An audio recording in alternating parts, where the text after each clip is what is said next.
Bonjour à toutes, bonjour à tous.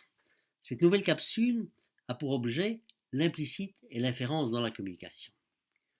Je vous rappelle deux choses importantes dans le transparent que vous voyez s'afficher à l'écran pour le moment. La première chose, c'est le modèle de Schramm qui montrait que la personne qui encode et qui décode un message est un interpréteur. Ça veut dire qu'elle doit comprendre le message et doit donc faire des opérations de compréhension. Et ça veut dire que les opérations d'encodage et de décodage ne sont pas automatiques. Il ne s'agit pas d'encoder et de décoder un signal de type technique. C'est vraiment du sens et de la signification qu'il faut encoder et qu'il faut décoder. Et c'est une opération complexe qui demande effectivement des opérations cognitives de la part du locuteur ou du récepteur. La deuxième chose que nous avons vue, c'est le cas des performatifs, d'abord chez Benveniste et puis chez Austin. Qu'est-ce que c'est qu'un performatif? Je vous rappelle, c'est un énoncé particulier qui, prononcé à la première personne du singulier, dans des circonstances particulières, par la personne autorisée à les prononcer, eh bien cet énoncé transforme la réalité. Je suis imaginant représentant d'un ministre de l'Éducation et de la Recherche, je fais une allocution à l'ouverture d'un colloque scientifique, je dis à tous les congressistes qui sont là réunis devant moi, je leur dis, écoutez, je suis ravi de vous accueillir, je vous souhaite grand succès pour vos travaux et je déclare votre colloque ouvert. Par le fait que je suis autorisé à faire ces déclarations-là, le colloque peut effectivement commencer et les travaux débutent à partir du moment où l'ouverture a été proclamée. Ces deux rappels mettent en évidence l'importance du contexte d'énonciation, ça veut dire le contexte dans lequel l'énoncé est produit par des locuteurs réels, concrets, par de véritables sujets communicants. Prenons un autre exemple qui est un exemple d'ambiguïté liée au contexte. Vous voyez un dessin d'une personne qui fait à manger, et il ou elle est dans une cuisine, et le texte dit « La cuisine de Dominique est dégueulasse ». En français, qu'est-ce que ça veut dire? Quand je dis la cuisine de Dominique est dégueulasse, cela peut vouloir dire quatre choses. La première chose que ça peut vouloir dire est liée au prénom. Dominique peut être un homme ou une femme. Quand je dis simplement hors contexte, la cuisine de Dominique est dégueulasse, je ne sais pas si c'est un homme ou si c'est une femme. Hors contexte, je ne sais pas non plus si la cuisine désigne ce qui est préparé ou le lieu où il ou elle prépare à manger.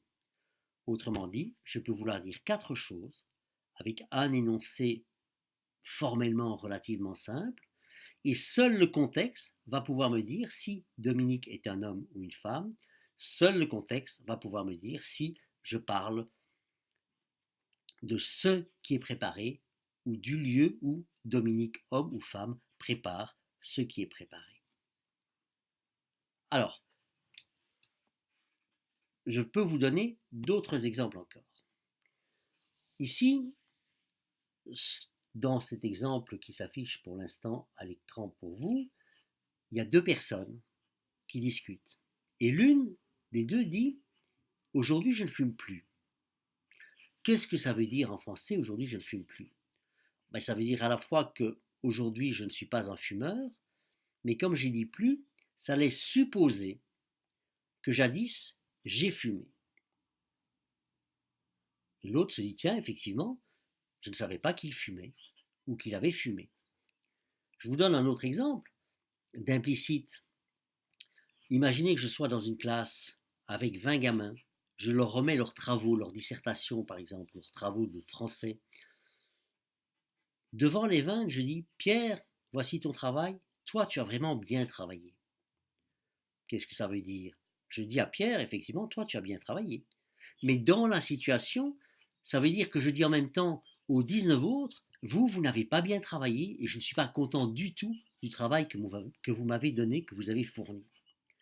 Eh bien, la langue est pleine d'implicites de ce type-là, qui sont inscrits dans la structure même de la langue. Ce qui a poussé les linguistes et les théoriciens de la communication à distinguer le sens descriptif, qui est le sens de l'énoncé, ce que je dis littéralement, et puis le sens pragmatique, c'est ce que je veux dire comme effet de cet énoncé descriptif. Et donc, dans la langue, dans de très nombreux cas, un énoncé peut avoir un sens descriptif, ce que je dis, et un sens pragmatique, ce que je veux dire en énonçant ce sens descriptif. Autre exemple encore, regardez ce nouveau dessin, j'ai une personne qui discute avec une autre, et la première lui dit « Il faut être fou pour habiter Paris ». Que pense son interlocuteur quand on lui dit ça? Se dit, en fait, il sait que j'habite Paris, il pense que je suis fou parce que j'habite Paris. C'est une autre forme d'implicite qui est liée à la fois à la structure de la langue, mais aussi à la connaissance du contexte, puisqu'effectivement, il sait que j'habite Paris.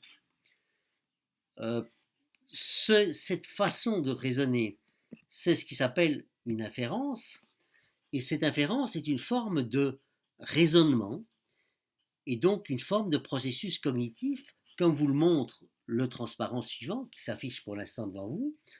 En fait, dans l'exemple que je viens de vous donner, on peut vouloir dire, la première personne me dit X, il me dit, il habite Paris, il faut être fou pour habiter Paris, c'est ce que me dit la première personne, et l'autre pense, s'il me dit X, s'il me dit cela, c'est qu'il veut dire autre chose, il veut dire Y. Et donc on est dans un véritable mécanisme d'inférence logique, c'est un mécanisme cognitif et extrêmement fréquent dans la langue et dans la communication, mais ça veut dire qu'on est vraiment, que l'inférence est réellement une activité cognitive et qu'elle débouche sur des modèles cognitivistes de la communication dont on développera les contenus, les formes et les auteurs dans la semaine 3, dans la section 3 de ce cours. Voilà, je vous remercie.